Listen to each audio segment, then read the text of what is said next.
কেউ বলে যিশু একজন মনীষী ছিলেন, আবারও কেউ বলে তিনি একজন আদর্শবান ব্যক্তি, অন্য কেউ কেউ বলে তিনি একজন উত্তম শিক্ষক, আবারও কেউ বলেছেন যে তিনি একজন মানুষ ছিলেন কিন্তু তিনি খ্রিস্টে পরিণত হয়েছেন তার আদর্শ, তার জীবন, তার শিক্ষা এবং ঈশ্বরের ভক্তির জন্য তিনি খ্রিস্টে পরিণত হয়েছে।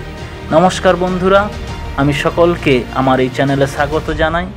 আজকের এই ভিডিওতে আমরা আলোচনা করব প্রকৃতপক্ষে যীশু খ্রিস্ট কে এবং বাইবেল আমাদেরকে সেই যীশু খ্রিস্টের বিষয়ে কী শিক্ষা দেয়। আসুন আমরা শুরু করি। যিশু কে? Who is Jesus Christ? এই প্রশ্নটি বিগত 2000 বছরের সব থেকে আলোচ্য বস্তু এবং চর্চিত বিষয় যখন খ্রিস্ট ধর্মের কথায় আসি। যিশু নিজেই প্রশ্ন করেছেন তার শিষ্যদেরকে, লোকেরা কি বলে আমি কে?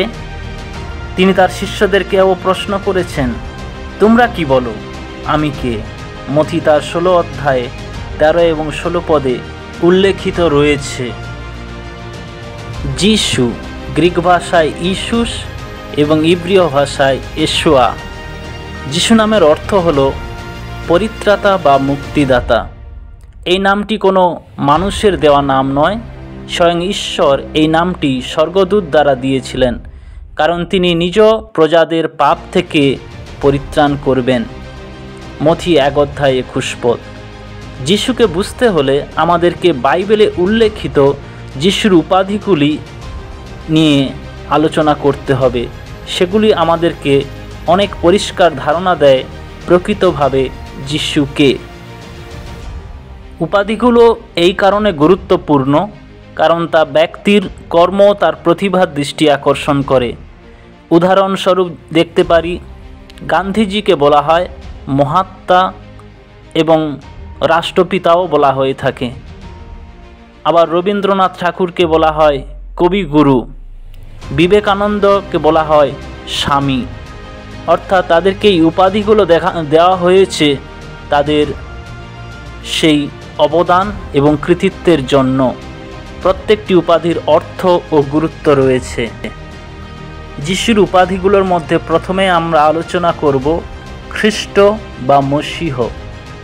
খ্রিস্ট এই কথাটি এসেছে গ্রিক শব্দ খ্রিস্টোস থেকে। মসীহ শব্দটি হলো ইব্রিয় ভাষায়। খ্রিস্ট এবং মসীহ উভয়ের অর্থ হলো অভিষিক্ত ব্যক্তি বা ঈশ্বর যাকে এক বিশেষ কাজের জন্য অভিষিক্ত করেছেন। পুরাতন নিয়মে রাজা, নবী, যাজকদেরকে অভিষেক দেওয়া হতো। নবী যিশাইয়া অপ্রত্যাশিত মসীহের কথা লিখেছেন, যার অপেক্ষায় যিহুদিরা ছিল। তাদের এটা বিশ্বাস ছিল যিনি মানুষের পাপ ও দুঃখ থেকে নিস্তার করে এক অনন্তকালীন রাজ্য প্রতিষ্ঠা করবেন। যিশু যখন পৃথিবীতে এসেছিলেন তখনও ইহুদিরা সেই মসীহের অপেক্ষায় ছিলেন। নতুন নিয়মে মসীহকে খ্রিস্ট বলা হয়েছে। যিশু নিজে বলেছেন যে ঈশ্বর তাকে অভিষিক্ত করেছেন ইসরায়েলীদের মুক্তি ও পরিত্রাণ করার জন্য। লুক 4 অধ্যায় 18 পদ। বিচারের সময় মহাযাজক যিশুকে প্রশ্ন করেছিল, তুমি কি সেই খ্রিস্ট পরমধন্যের পুত্র? যিশু কহিলেন, আমি সেই। মার্ক 14 অধ্যায় 61 পদে। প্রভু যিশু যখন শিষ্যদেরকে বলেছিলেন, তোমরা কি বলো আমি কে? তখন পিতর তিনি উত্তর দিয়েছিলেন, আপনি হলেন সেই খ্রিস্ট, জীবন্ত ঈশ্বরের পুত্র। মথি 16 অধ্যায় 16 পদ। নতুন নিয়মের লেখকেরা যিশুকে খ্রিস্ট বলে অভিহিত করেছেন, কারণ তারা বলতে চেয়েছেন যিশু হলেন সেই খ্রিস্ট যার অপেক্ষায় যিহুদিরা ছিল এবং আমাদেরকে যিহুদিদেরকে সকলকে তিনি সেই পাপের বন্ধন থেকে মুক্ত করেছেন, স্বাধীন করেছেন এবং তার স্বর্গীয় রাজ্য তিনি প্রতিষ্ঠা করেছেন। আসুন আমরা এর পরের উপাধিটা দেখি, মানবপুত্র, সন অফ ম্যান। সুসমাচার পুস্তক মথি, মার্ক, লুক এই তিনটে পুস্তকে আমরা বারংবারই যিশুকে মানবপুত্র রূপে উল্লেখ করতে দেখেছি। মানবপুত্র বলতে বোঝায় যে যিশু একজন মানুষ ছিলেন এবং তার পার্থিব পিতা ও মাতা ছিল। এটি তার মসীহত্বের ভূমিকার ওপর জোর দেয়। এর থেকে আমরা বুঝতে পারি যে যিশু একজন মানুষ হিসাবে এই পৃথিবীতে তিনি অবতীর্ণ হয়েছিলেন। পুরাতন নিয়মে মসীহকে বলা হতো মানবপুত্র, দানিয়েল 7 অধ্যায় 13-14 পদ। এর মধ্য দিয়ে যিশু তার পার্থিব জীবন, দুঃখভোগ ও মৃত্যু ও পুনরুত্থান এবং পুনরাগমনের বিষয়ে তিনি প্রকাশ করেছেন। মার্ক 8 অধ্যায় 31, 9 অধ্যায় 31 ও 10 অধ্যায় 33 এবং 14 অধ্যায় 62 পদ। এখন আমরা দেখব তৃতীয় উপাধি, সেটি হলো ঈশ্বর পুত্র, সান অফ গড। ঈশ্বর পুত্র বলতে যিশু ঈশ্বরত্বকে প্রকাশ করে, ঈশ্বরের সঙ্গে তার ঘনিষ্ঠ সম্পর্ককে ব্যক্ত করে। গাব্রিয়েল দূত যখন মরিয়মকে যিশুর জন্মের বার্তা দিতে এসেছিল, তিনি বলেছিলেন যে পবিত্র সন্তান জন্মিবেন তাকে ঈশ্বর পুত্র বলা যাইবে। যিশুর বাপ্তিস্মের সময় স্বর্গ হতে এই বাণী হয়েছিল, ইনি আমার প্রিয় পুত্র, ইহাতে আমি প্রীত। মার্ক 1 অধ্যায় 11 পদ।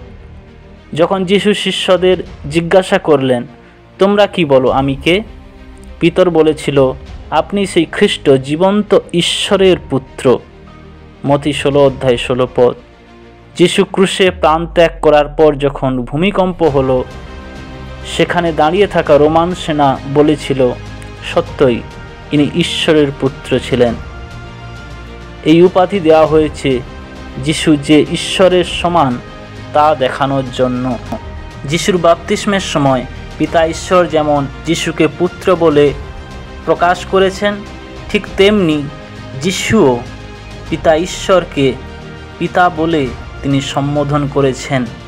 তিনি বলেছেন, আমি পিতাকে জানি, পিতা আমাকে জানে। আমি পিতাতে আছি, পিতা আমাতে আছেন। পিতা এবং আমরা এক। সুসমাচার লেখক যোহন তার লেখার মধ্য দিয়ে যিশু যে ঈশ্বর পুত্র, তিনি যে স্বয়ং ঈশ্বর সমান, সেটাই তিনি প্রকাশ করতে চেয়েছেন, যে যিশু কোনো মতে ঈশ্বর থেকে কম কেউ নন।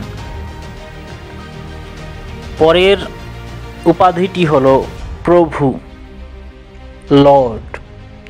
নতুন নিয়মে যিশুকে 717 বার প্রভু বলে উল্লেখ করা হয়েছে। শব্দটি যিশুর পুনরুত্থানের পর তার ঐশ্বরিক সত্তাকে তুলে ধরতে ব্যবহার করা হয়েছে। পুনরুত্থানের পর থোমার স্বীকারোক্তিতে পুনরুত্থিত যিশুকে তিনি প্রভু ও ঈশ্বর বলে সম্বোধন করেছেন। যোহন 20 অধ্যায় 28 পদ। পঞ্চসপ্তমীর দিনে পিতর ঘোষণা করেছেন, যিশু হলেন প্রভু এবং প্রত্যাশিত মসীহ। পেরি 2 অধ্যায় 26 পদ। রোমীয় পুস্তক 10 অধ্যায় 9 পদে যিশুর প্রভুত্ব তার পুনরুত্থানের সাথে সম্পর্কিত। সেখানে লেখা রয়েছে, যদি মুখে যিশুকে প্রভু বলে স্বীকার করো ও হৃদয়ে বিশ্বাস করো ঈশ্বর তাকে মৃতগণের মধ্য হইতে উত্থাপিত করিয়াছেন, তবে পরিত্রাণ পাইবে। লুক 6 অধ্যায় 5 পদ বলে, যিশু হলেন বিশ্রামবারের প্রভু। প্রকাশিত বাক্য 17 অধ্যায় 14 পদে বলা হয়েছে, যিশু হলেন প্রভুদের প্রভু। স্বর্গে আরোহণ করার পর প্রভু যিশু পিতা ঈশ্বরের দক্ষিণ পাশে তিনি বসে আছেন। আর আমরা দেখি সেই ফিলিপিও তার 2 অধ্যায় 11 পদে যে বিচারের সময় প্রত্যেক হাঁটু পতিত হবে, প্রত্যেক মুখ প্রকাশ করবে, ঘোষণা করবে, যিশুই প্রভু। অর্থাৎ বিচারের দিনে তিনি প্রভুত্ব করবেন, তিনি হবেন প্রভুদেরও প্রভু। এরপরের উপাধিটি হল বাক্য, যার উৎপত্তি হচ্ছে গ্রিক শব্দ লোগোস থেকে। ঈশ্বর আদিতে তার বাক্য দ্বারা জগৎ সংসারকে রচনা করেছিলেন। সেই বাক্য হলো সমগ্র সৃষ্টির সঞ্চারক। যোহন সুসমাচার তার 1 অধ্যায় 1 পদে দেখি, আদিতে সেই বাক্য ছিল, বাক্য ঈশ্বরের কাছে ছিল এবং বাক্য ছিল ঈশ্বর। আর আমরা দেখি সেই বাক্যের পরিণতি, সেই যোহন 1 অধ্যায় 14 পদে লেখা রয়েছে, সেই বাক্য অর্থাৎ যেই বাক্য ঈশ্বরের কাছে ছিল, যে বাক্য দিয়ে ঈশ্বর জগৎকে সৃষ্টি করেছেন, যে বাক্য ঈশ্বর ছিল, সেই বাক্য মাংসে মূর্তিয়মান হইলেন এবং আমাদের মধ্যে প্রবাস করিলেন। খ্রিস্টের আগমনের পূর্বে প্রখ্যাত দার্শনিক অ্যারিস্টটল, ফিলো তারা এই লোগোস বা বাক্য সম্পর্কে অনেক তারা গবেষণা করেছে এবং তাদের দর্শন শাস্ত্রে তারা এই লোগোস বা বাক্যকে সৃষ্টির সার বলে, সৃষ্টির উৎস বলে তারা বিবেচনা করেছেন। এবং সেটাই যোহন তার সুসমাচার পুস্তকে যিশু যে সৃষ্টির উৎস, যে বাক্য আদিতে নিরাকার ছিল তা এখন আকার ধারণ করেছে এবং যিশু হলেন সেই নিরাকার বাক্য। এরপরের উপাধিটি হল ঈশ্বরের মেষশাবক। যোহন 1 অধ্যায় 19 পদে বাপ্তিস্মদাতা যোহন যিশুকে দেখে কথা বলেছিলেন, ওই দেখো ঈশ্বরের মেষশাবক, যিনি জগতের পাপের ভার তুলে নিয়েছেন। পাপের প্রায়শ্চিত্তের জন্য মেষের বলি দেওয়া হয়, তেমনি যিশু হলেন সেই মেষশাবক, যিনি সমগ্র মানব জাতির পাপার্থে নিজে ক্রুশে বলি দ্বারা আমাদের পাপের প্রায়শ্চিত্ত করেছেন। প্রকাশিত বাক্য 5 অধ্যায় 13 পদে আমরা সেখানে দেখি মেষশাবকের আরাধনা এবং মেষশাবকের উপাসনার বিষয়ে, যে স্বর্গের সিংহাসনে মেষশাবকের আরাধনা হচ্ছে। এছাড়াও আরও অনেক উপাধি রয়েছে, যাদের মধ্যে যিশু নিজেই বলেছেন, আমি জীবন খাদ্য, আমি জীবন জল, আমি জগতের জ্যোতি, আমি পথ সত্য ও জীবন, আমি উত্তম মেষপালক ইত্যাদি। ছাড়াও তাকে বলা হয়েছে যিহুদীদের রাজা, তিনি হলেন ইম্মানুয়েল, তিনি হলেন আলফা ও ওমেগা। খ্রিস্টতত্ত্বের আরেকটি বিশেষ দিক হল খ্রিস্টের প্রকৃতি। খ্রিস্ট একাধারে যেমন মানুষ ছিলেন, তেমনি আবার তিনি সম্পূর্ণ ঈশ্বরও ছিলেন। আসুন আমরা দেখি এই রকম যুক্তির প্রধান কারণগুলি। কেন বলা হয় যিশু সম্পূর্ণ মানুষ ছিলেন, আবার তিনি সম্পূর্ণ ঈশ্বরও ছিলেন? যিশু সম্পূর্ণভাবে মানুষ ছিলেন, যদিও তিনি পবিত্র আত্মা দ্বারা গর্ভস্থ হয়েছিলেন, তবুও তার এক জন্মদাতা মা ছিল। এই পৃথিবীতে তিনি শিশুরূপে জন্মগ্রহণ করেছিলেন। লুক তার 1 অধ্যায় 34 এবং 35 পদে আমরা সে বিষয় দেখতে পাই। তিনি মানব সদৃশ্য ছিলেন, ফিলিপিয়া 2 অধ্যায় 7 পদ বলে। লোকে তাকে দেখেছিল, স্পর্শ করেছিল, প্রথম যোহন 1 অধ্যায় 1 এবং 2 পদ। তিনি অন্যান্য মানুষের মতো ক্লান্ত, ক্ষুধার্ত ও তৃষ্ণার্ত হয়েছেন। তিনি মানুষের মতো কেঁদেওছেন, যোহন 11 অধ্যায় 35 পদ। তারও আবেগ ছিল। তিনি যখন বিস্তর লোক দেখেছেন অসহায় আর্তদের প্রতি, তিনি করুণা বিশিষ্ট হয়েছেন। ক্রুশে থাকা অবস্থায় তার সেই যন্ত্রণাদায়ী বাক্য শুনে আমরা উপলব্ধি করতে পারি তিনি মনুষ্য শরীরে এই জগৎ সংসারে ছিলেন। তিনি তার যন্ত্রণার কষ্ট তিনি তুলে ধরেছেন, তিনি পিপাসিত হয়েছেন, তাও আমরা দেখি। এর থেকে আমরা বুঝতে পারি যে যিশু সম্পূর্ণরূপে মনুষ্য ছিলেন, মনুষ্য শরীরে তিনি পৃথিবীতে জীবন কাটিয়েছেন। হ্যাঁ, এটা সত্য, যিশু নিজে কখনোই বলেননি তিনি ঈশ্বর। এর মানে এই নয় যে যিশু কখনো বলেছে তিনি ঈশ্বর নন। আমরা যখন পবিত্র বাইবেল দেখি তখন বুঝতে পারি যিশুর মনুষ্য হওয়ার পাশাপাশি তার ঐশ্বরিক ভাব এবং ঐশ্বরিক গুণও বাক্যের মধ্য দিয়ে প্রকাশিত হয়েছে। একাধারে তিনি যেমন মানুষ ছিলেন, তেমনি আবার পূর্ণ ঈশ্বরও ছিলেন। যখন 1 অধ্যায় 1-2 পদ সেখানে আমরা দেখি তিনি অনন্তকাল ধরে ঈশ্বরের সঙ্গে থাকতেন। তিনি জগৎ সৃষ্টির সঙ্গে যুক্তও ছিলেন। পুরাতন নিয়মে ঈশ্বর যেমন নিজের পরিচয় দিয়েছেন, আমি যে আছি সেই আছি, ঠিক তেমনি যিশুও বলেছেন, আব্রাহামের পূর্বে আমি আছি। যোহন 8 অধ্যায় 57 এবং 58 পদ। তিনি বিশ্ব ব্রহ্মাণ্ডকে ধরেও রেখেছেন। কলসীয় 1 অধ্যায় 17 পদ। ইব্রিয় 1 অধ্যায় 8 পদে সেখানে দেখা যায়, কিন্তু পুত্রের বিষয়ে ঈশ্বর বলেন, হে ঈশ্বর, তোমার সিংহাসন অনন্তকাল স্থায়ী।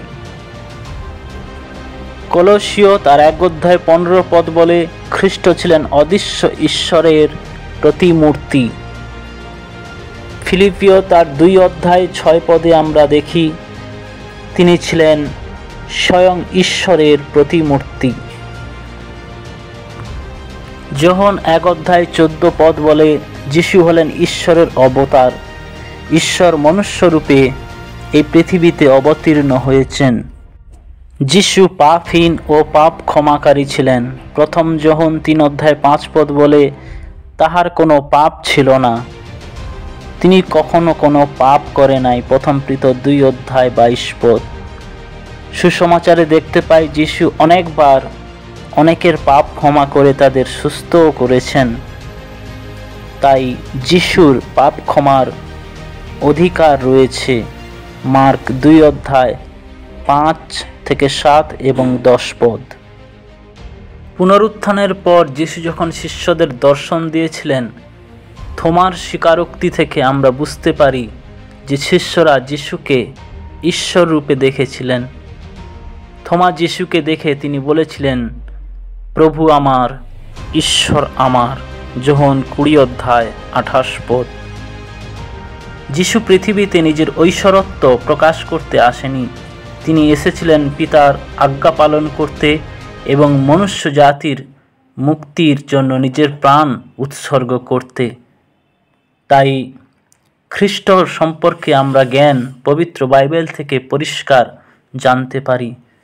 তাকে জানাই হলো ঈশ্বরকে জানা, তাকে দেখাই হলো ঈশ্বরকে দেখা, তাকে বিশ্বাস করাই হলো ঈশ্বরকে বিশ্বাস করা, তাকে সমাদর করাই হলো ঈশ্বরকে সমাদর করা। মার্টিন লুথার তিনি বলেছেন, যীশু খ্রিস্টকে প্রথমে একজন মানুষ রূপে আপনি স্বীকার করুন, অবশেষে আপনি উপলব্ধি করবেন তিনি ঈশ্বর। আশা করি এই ভিডিওটির মধ্য দিয়ে আপনারা খ্রিস্ট সম্পর্কে অনেক কিছু জানতে পেরেছেন। প্রিয় বিশ্বাসীরা, বাইবেল পড়ুন, বাইবেলই আপনাকে বলবে প্রকৃতপক্ষে যিশু কে। ভিডিওটি দেখার জন্য অনেক ধন্যবাদ। ভিডিওটি অবশ্যই লাইক, শেয়ার এবং চ্যানেলটি সাবস্ক্রাইব করবেন।